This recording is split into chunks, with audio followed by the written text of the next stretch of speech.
Olá, eu sou Eduardo Salomão e vim conversar com você sobre um tema de direito bancário que são as novas regras sobre conglomerados e o seu nível de patrimônio. O Banco Central emitiu novas regras agora em março de 2022 para as instituições de pagamento em relação ao patrimônio líquido que elas devem ter.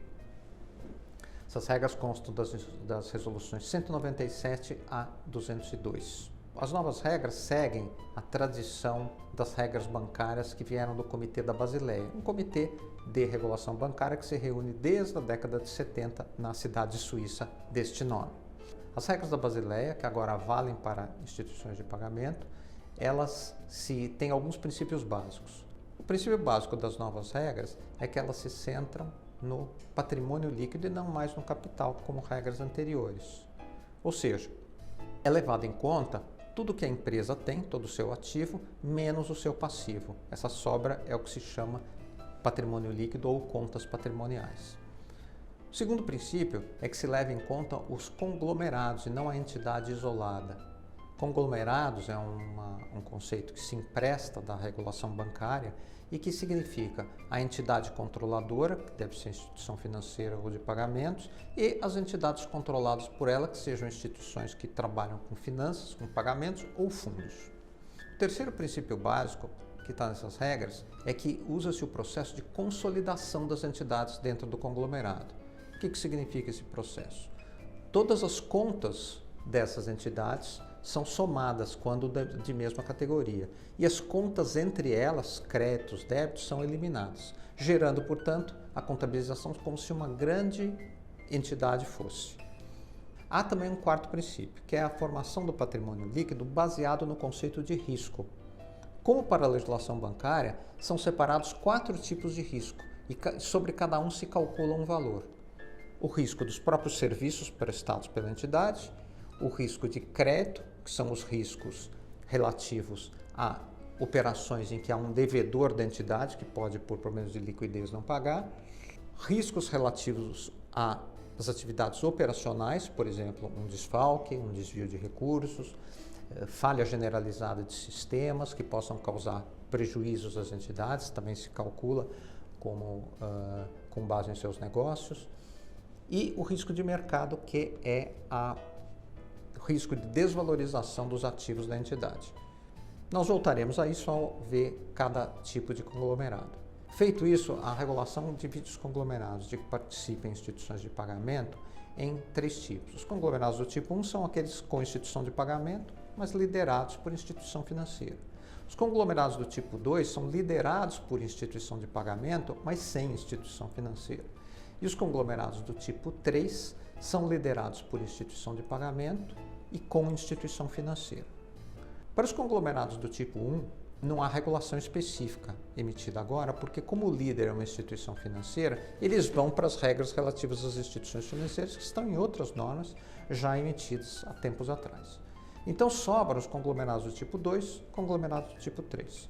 Os conglomerados do tipo 2 formam a sua base usando 2 tipos de risco apenas. Os riscos dos serviços de pagamento e os riscos de crédito, além de outros riscos menos relevantes para a nossa questão presente. Sobre essa base, incide uma porcentagem de 12% a partir de 2025, sendo 8% em 2023 e 10% em 2024, dentro de um regime de transição. Já em relação aos conglomerados do tipo 3, as regras são um pouco mais complexas. A base que incide é de 13%, 8% capital normal, 5% adicional de capital. A diferença entre ambos é que o adicional de capital, se não colocado, não gera outras sanções que não a impossibilidade de distribuir dividendos ou de pagar participações variáveis com base em lucro para administradores. Esses 13% incidem sobre uma base formada pelos riscos dos serviços de pagamento, pelos riscos de crédito já definidos, pelos riscos operacionais e pelos riscos de mercado. Os conglomerados do tipo 3 podem ainda adotar o cálculo do seu patrimônio por um regime simplificado. Para isso, 2 requisitos. Primeiro, a instituição financeira que está no conglomerado do tipo 3, ela não deve ser uma instituição bancária, ela deve ser uma sociedade de crédito direto, eventualmente uma sociedade de crédito, financiamento e investimento, mas não um banco. Em segundo lugar, eles devem estar classificados na categoria S5, que são aqueles conglomerados com um movimento inferior a 0,1% do PIB. Se aplicam ainda dois requisitos adicionais, relativos à estrutura dos investimentos que a entidade faz. O primeiro é que todos os investimentos sejam feitos em renda fixa, evitando-se a renda variável. Segundo, admitem-se também investimentos em créditos, desde que gerados pelo próprio conglomerado, seja como credor, seja como devedor. Por exemplo, uma credenciadora, ela gera créditos tanto que ela deve para os seus usuários finais, os lojistas, empresários, quanto aqueles de que ela é credora, porque ela tem que receber das empresas emissoras dos cartões de crédito, sendo ela a administradora intermediária e dona das maquininhas. Caso se aplique essa possibilidade de securitização de menor risco, sobe a porcentagem que tem que ser usada para cálculo do capital. Ela vai, em relação ao tipo 3 simples, para 17%. Mas, em compensação, a base do capital passa a ser calculada apenas sobre o serviço de pagamento, sobre os riscos das próprias operações de crédito e sobre os riscos operacionais. Não se precisa mais calcular sobre riscos de mercado. Uma questão jurídica importante em relação a esse tema é que não deve haver duplicação de formação de capital sobre o mesmo risco. Se uma determinada movimentação é usada para calcular os serviços de pagamento, ela não deve, ainda que estruturalmente ela implique um risco de crédito, ser usada para o cálculo do risco de crédito.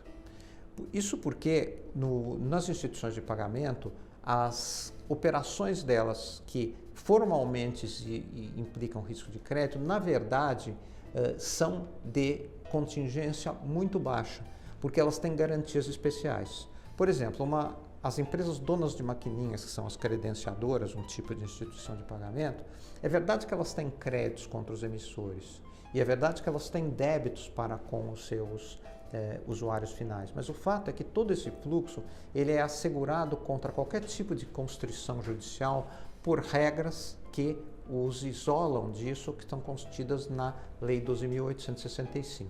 Então, eles devem ser contados, sim, como riscos ligados a serviços de pagamento, mas não precisam ser contados como risco de crédito.